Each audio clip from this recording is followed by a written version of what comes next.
Today, amongst many things, Baba is underlining that just like Baba is the highest on high,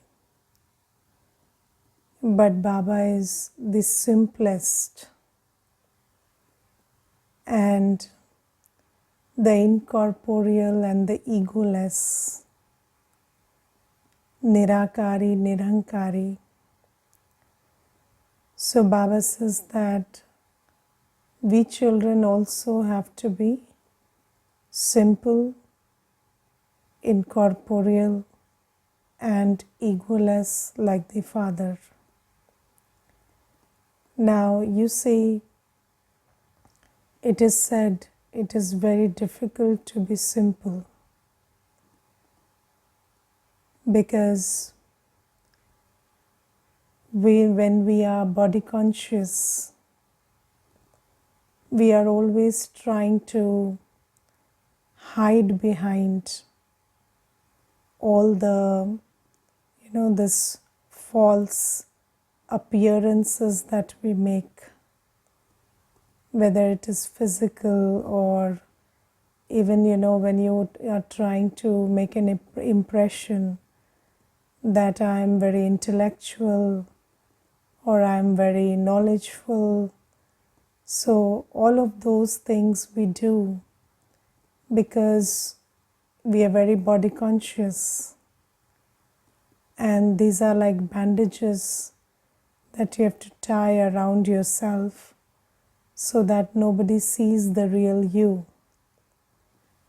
And you see, in this world we see that there are sadhus and gurus also who wear designer clothes and they adorn themselves, in a very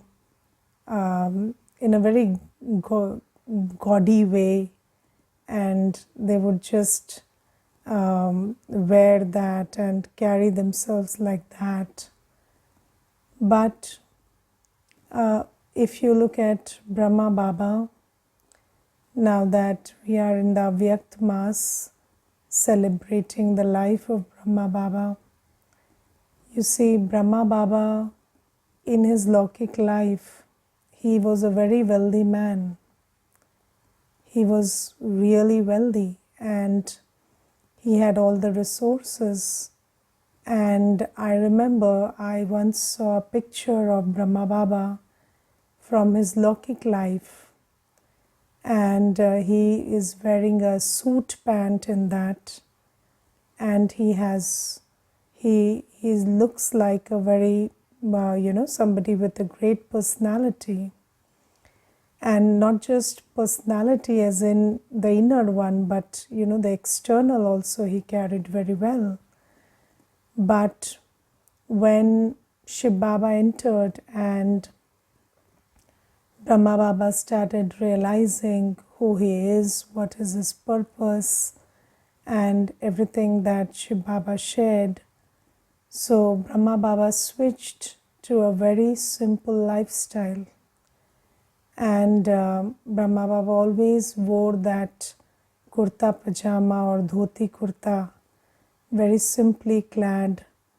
And why did Brahma Baba choose that? Because you see, some days back we conducted an event for the youth, and then we were talking about these needs these days. It's not like people are just not adopting a simple lifestyle, but it has become like you need this. You need followers, you need subscribers, you need social media hype, you need money, you need power position. It has become like that. So where does this neediness come from? This neediness emerges from emptiness. And if there is a hollow inside, you cannot do away with the needs outside. Yes, and there is one brother and he was sharing that he styles his hair in a particular manner, and he's young. And then the Didi in the center, she said, you have to change your hairstyle. You are not, you don't look like a BK. And he couldn't do that. And then he stopped going to that center. So, you see, this is what we are talking about, that it's not that I don't want to do it or something, but the language today we speak is I can't do it. Very little things. I've seen marriages break up because the bride is not allowed to wear suit. The bride is not allowed to wear jeans or suit or pants, and then they say you wear a sari, and then the bride can't do that, and then they say we can't live in this marriage. And I remember there was this one couple who came and they said that, and I said, is that the only issue? So they said, yes, that's the only issue, and we are going for a divorce because of that. And you see, these adjustments or giving up on your idea of how you want to dress or how you want to live your life, what things you need, what comforts you need around you, these ideas are becoming very people are becoming very strict about them. Why? Because there is a lot of hollowness inside. And then when the core is hollow, then these external things that you're holding on to for stability, they become really important. But when you develop the core that is your spiritual strength, then these things don't matter. And you see, even with regard to food, there are many people who take a lot of effort to have very elaborate food, not just dress, but every aspect of lifestyle. And I remember there was one Mata, she said that my husband likes the lunch and the dinner to be a 10-course meal every day. And so I get that ready every day. And then, so I said, but your husband is a diabetic, and does he really indulge in that 10-course meal? So he said, even if he doesn't, maybe he'll take just one bite, but he wants it to be arranged every day. So you see, we are, there is so much of, wearables, and these days, gadgets also, with what phone you're carrying and what stuff you're carrying and what nose pin and hairpin you're wearing. These things are also becoming very important. And I remember there was this one Mata, she was showing me her nose pin, which was not, I don't know, it was a diamond or something, and it was so tiny I couldn't even figure it out. And I said, yeah, it's nice. So then she told me, Didi, this is like a very rare diamond. And I said, oh, but it's very little, I can't even see it. So then she said, Didi, this costs so much. So I said, why didn't you wear something like bigger, and at least it would be visible? So then she said, Didi, you don't know anything about styling it. So I said, yeah, probably that's the reason. So you see, we are into so much of thinking and doing this stuff. And Baba says that just like Brahma Baba, now we need to be simple. And simplicity is very profound, and simplicity is really makes your life simple. And we cannot become great if we can't become simple, because if we cannot simplify our life in these aspects, I'm not even talking about the simplicity of thought right now. But just these physical aspects, if we can't simplify them, if you can't eat a khichdi and dahi or a salad, and if you can't simplify your life like that, then you can't focus on things that can make you great. So Baba is every day giving us the practices and giving us the methods through which we can transition from a human to an angel to a deity. But then why are we not able to take advantage of Baba's teachings and really transition into our Avyakt stage? Because when our mind is preoccupied with this unnecessary stuff, then you are not able to focus, and your most prized possession is what? Your focus of attention. Because that focus of attention has the power to draw all powers and virtues and silence from Baba. But if my focus of attention is so scattered and it is going into so much of analysis of these details and this extra stuff, then how will I focus on the necessary? And I'll give you one more example. There is this one brother, and he was traveling from the US to India, and he didn't get some lunch that he had requested for, and he had paid for it and whatever. And then he just kept fretting about it and complaining, and to the person who was managing the whole thing, and he got so furious and he spoiled his whole trip because of that one thing. And then when he landed, he was in a very bad mood, and when he visited the center, all he kept talking about was how there is so much inefficiency and how people are not doing their job well and this and that.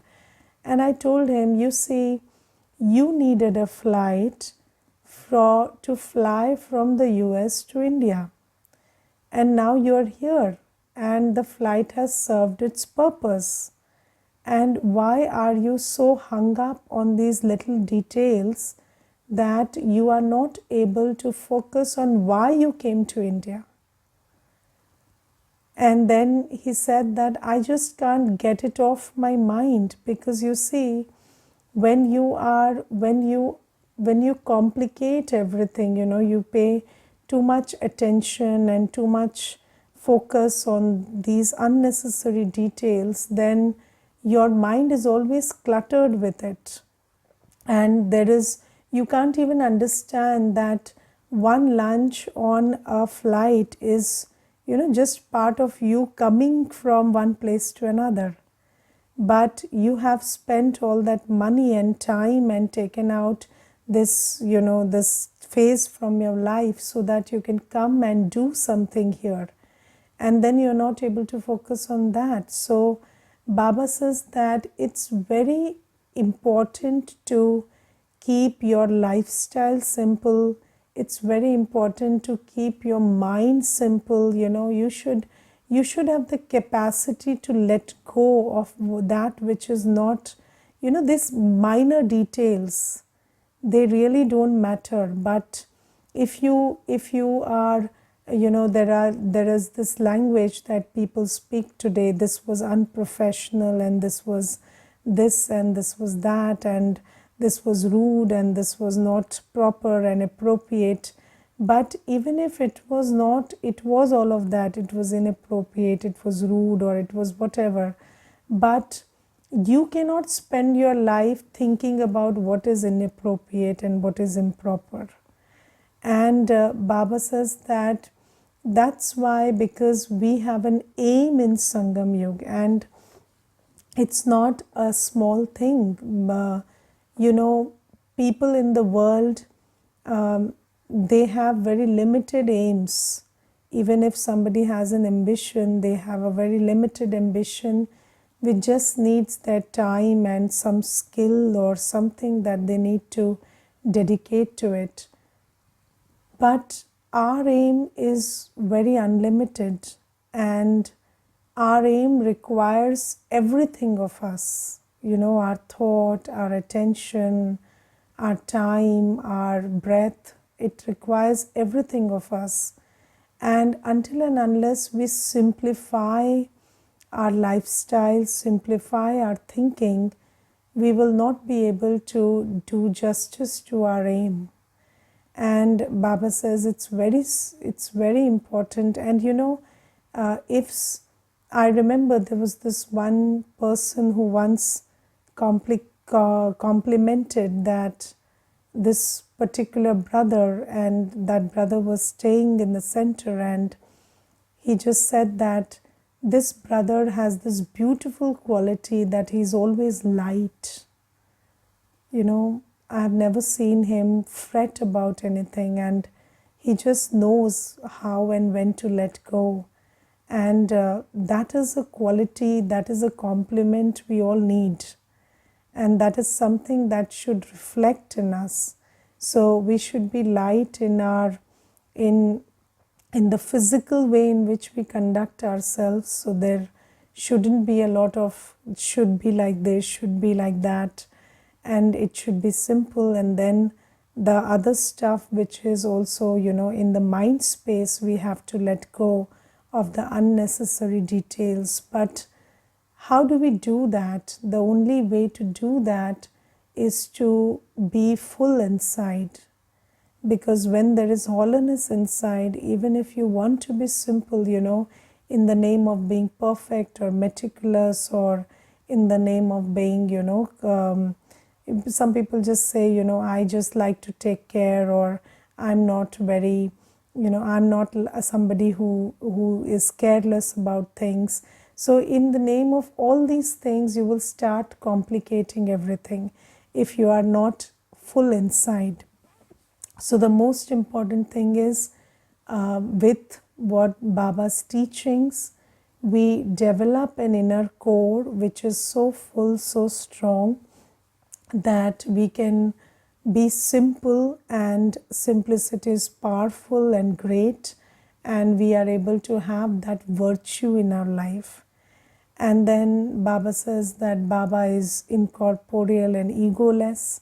So we also have to be very egoless. I remember there was this one thing I read about Brahma Baba, that once there was a child, and Baba was, Baba told him to do something. He gave some direction to the child, and that direction was not followed through.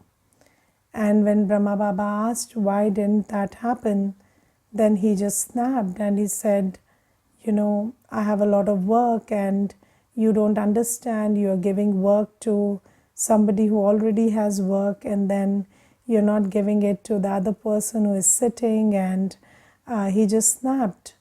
And then, Brahma Baba, he just, in that moment, Brahma Baba just said that, okay, child, if you don't like Brahma Baba telling you something, then Baba won't tell you anything.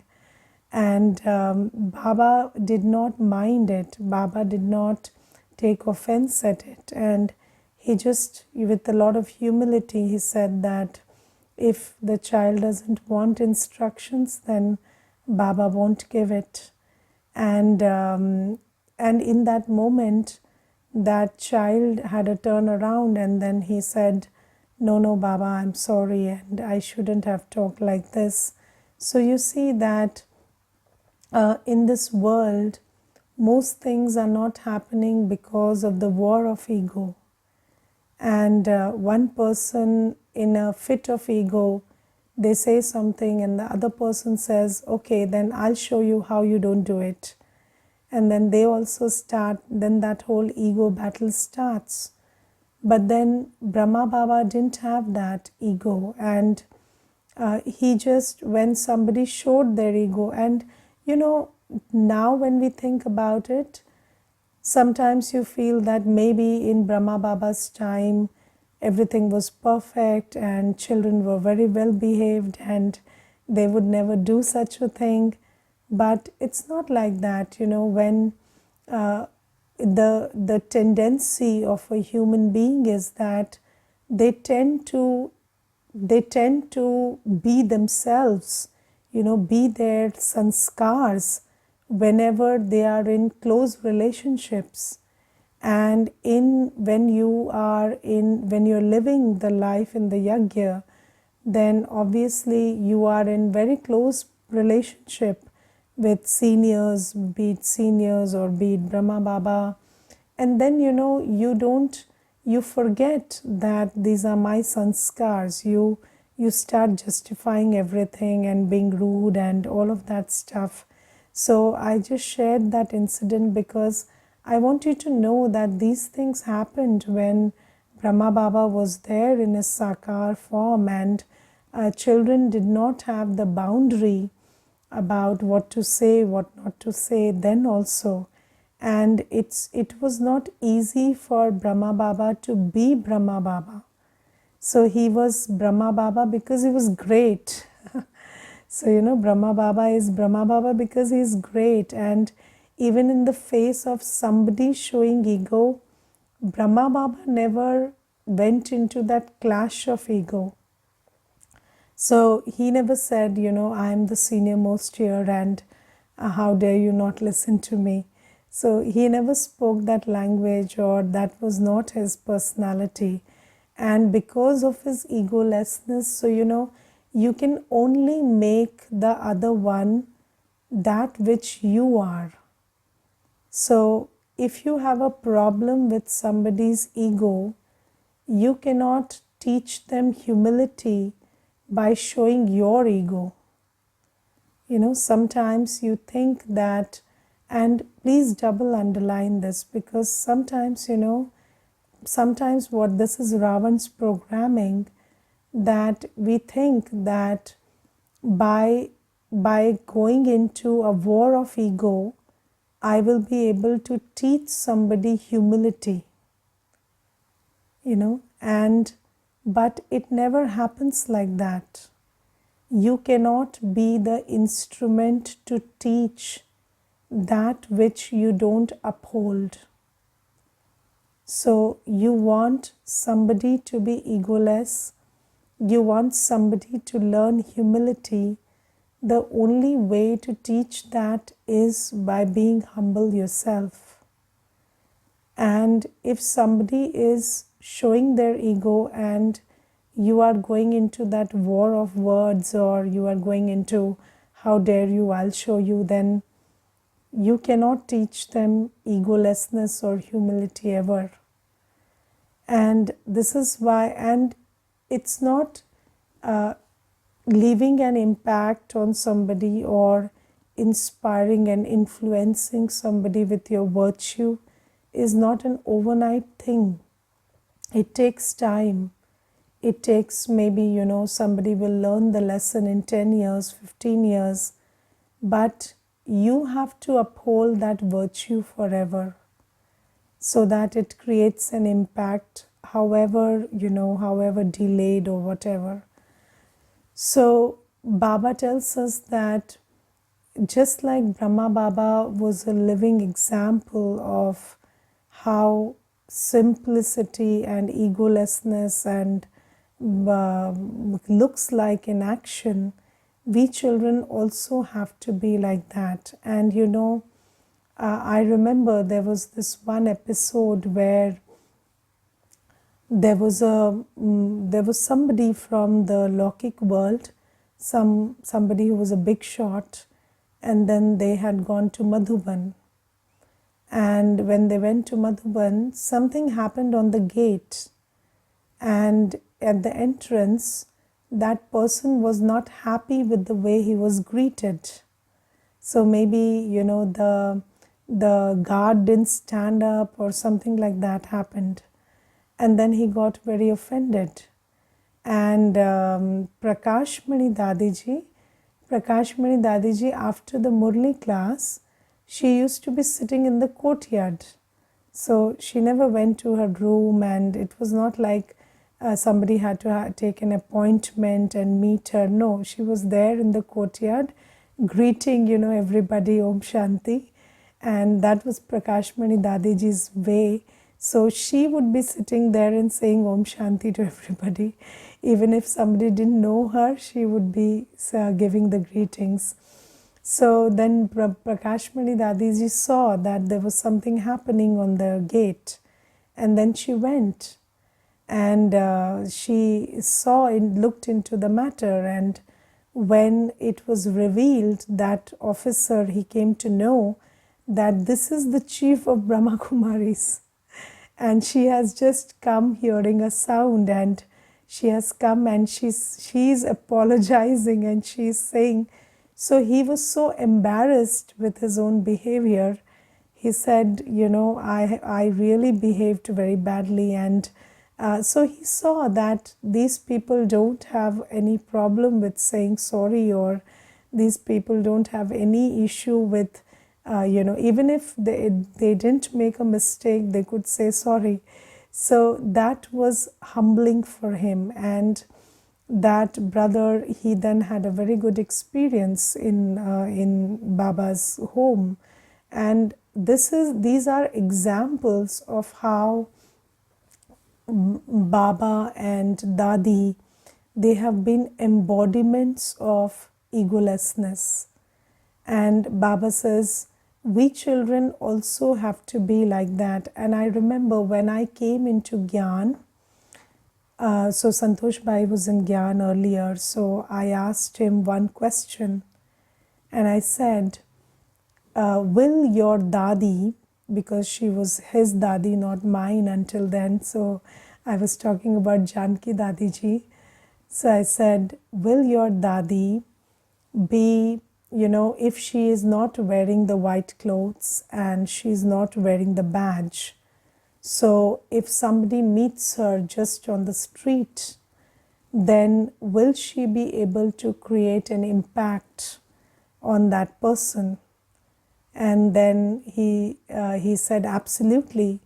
So I said, but I think that that's not possible. So it's because you are in this attire and stuff, and then only you can create an impression. But so he said, of course I can't prove it to you, but you see, you wait and watch.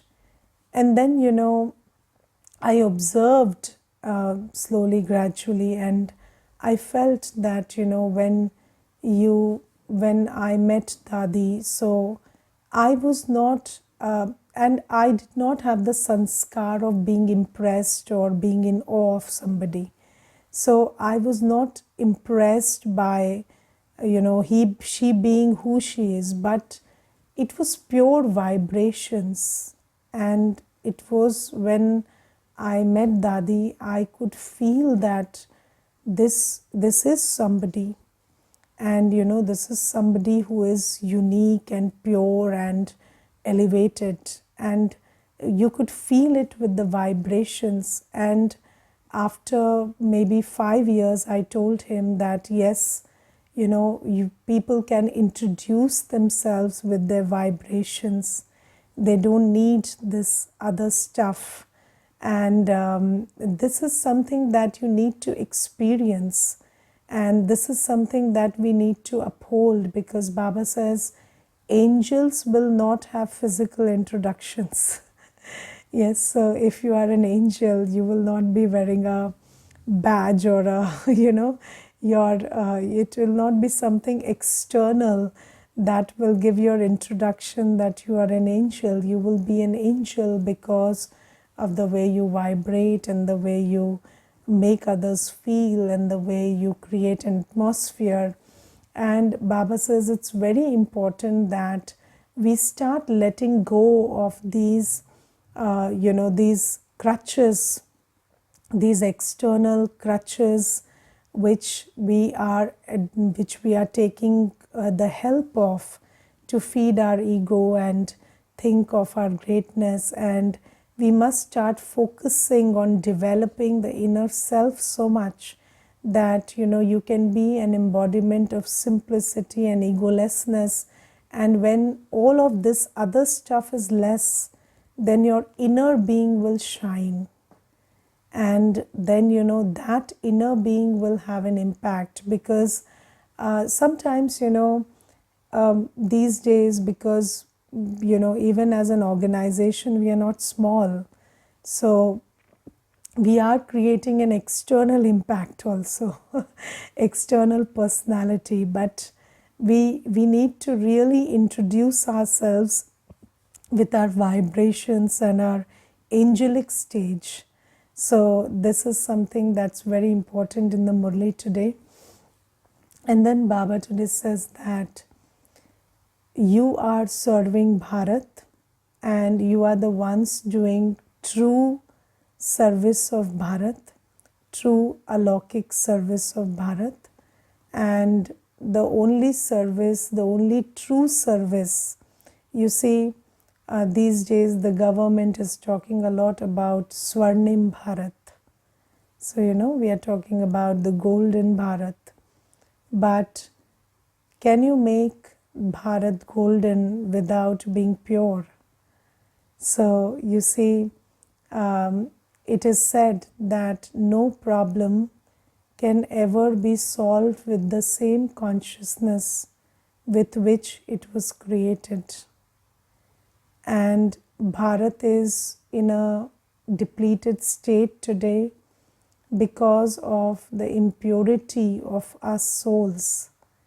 And Baba says that you want to transform the Bharat into golden aged Bharat, then the only method to do that is to be pure and make pure. So Baba says, although there is a lot of effort being made by many institutions, governments to change Bharat into Swarnim Bharat, but you are the ones doing that job really, doing that seva really. And what is our seva? So we are using our body, mind and wealth to be pure and make everyone pure. And Baba says you are really doing this seva for Bharat, you are doing it for the government, and even if nobody understands it, you have to never forget that you have taken up a big responsibility on your shoulders. And do you know that people who have big responsibilities, somebody who is a big government official, they have a lot of pride and intoxication about the work they do. And Baba says, do you stay in that pride and intoxication that I am on a very big service? And do you value your service, your time, your life? Because your life, your time, your service is what is going to make Bharat Swarnim Bharat. So it's very important that, because you see, we may be great, but a great person in ordinary consciousness is an ordinary person. So Baba says you are great, but you also have to keep that in your awareness and pay attention to who you are and give importance to the work you do and do it constantly. And never think that, people think there is this one Kumar and he's not doing any job as such, but he's a good yogi. He meditates and he does seva, and he always keeps telling me, I feel very low, that I'm unemployed. And I told him, no, you are not unemployed. Your definition of employment is very twisted. So you think only when you serve a human being you are employed, and if you're serving Baba you're not employed, but you're employed. So he said, and I said, does Baba not feed you or clothe you, or what is the problem? Are you sleeping hungry? No. So you're being provided for, and Baba is taking care of you, and you are doing Baba's seva. But why don't you understand the importance of what you're doing? And then he said, yes, but.